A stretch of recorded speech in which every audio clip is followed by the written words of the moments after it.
फकीर की प्यास, रूही और नजाकत की रात। तो दोस्तों कहानी पसंद आई तो लाइक और चैनल को सब्सक्राइब कीजिएगा। रेगिस्तान में रात का समय था। दूर दूर तक सन्नाटा फैला हुआ था। रेत पर चलती हवा मानो किसी पुरानी दुआ को दोहरा रही हो। ऐसे ही एक वीरान टीले पर एक साधारण सी कुटिया थी। वहाँ रहता था एक फकीर, नाम था सलमान बाबा। वह वर्षों से अकेला रह रहा था। लोगों की नज़र में वह संत था, त्यागी, तपस्वी, जिसने दुनिया की सारी इच्छाओं को त्याग दिया था।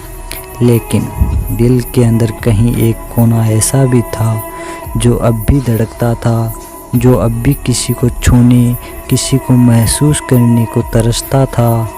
दो अजनबियाँ। एक दिन शाम को रेगिस्तान में धूल उड़ती हवा के बीच दो परछाइयाँ कुटिया की तरफ बढ़ी। दोनों जवान और बेहद खूबसूरत। उसके नाम थे रूही और नजाकत।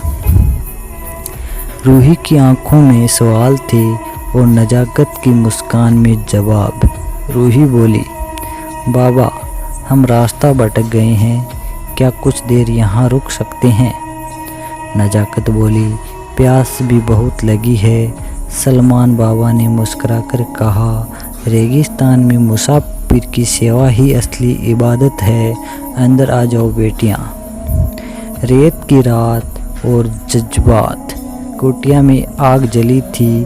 तीनों बैठकर बात कर रहे थे। सलमान बाबा की नज़रों में कुछ था, स्वयं भी और आकर्षण भी।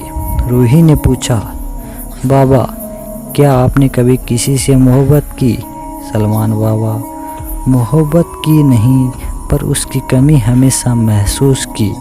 नजाकत, और कभी कोई आई नहीं जो इस कमी को पूरा कर सके? सलमान बाबा धीरे से मुस्कुराकर, शायद आज ही वो वक्त आया है। उसके बीच का मौन अब गर्माहट में बदल रहा था। तीनों के बीच कोई सामाजिक बंधन नहीं था, बस एक भावना थी, इंसानी आत्मा का मिलन। रात के सन्नाटे में किसी की अंगुलियां किसी की हथेली से टकराई, किसी की सांसें किसी कानों से गुजरी। बिना बोले, बिना कहे एक रिश्ता बन गया।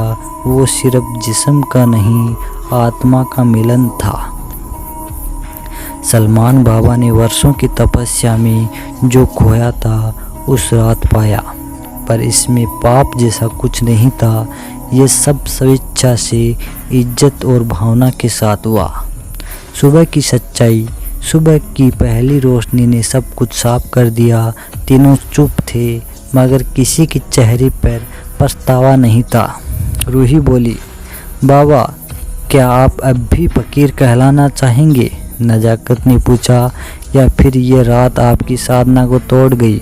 सलमान बाबा ने आंखें बंद की और मुस्कुराए, ना, ये रात मेरी साधना नहीं तोड़ी, इसने मुझे मेरी सच्चाई दिखाई। त्याग वो नहीं जो खुद से भागे, बल्कि त्याग वो है जो सब कुछ महसूस करके भी सही चुनाव करे। तो दोस्तों इस कहानी से हमें शिक्षा मिलती है, काम वासना तभी पाप बनती है जब इसमें ज़बरदस्ती अपमान हो।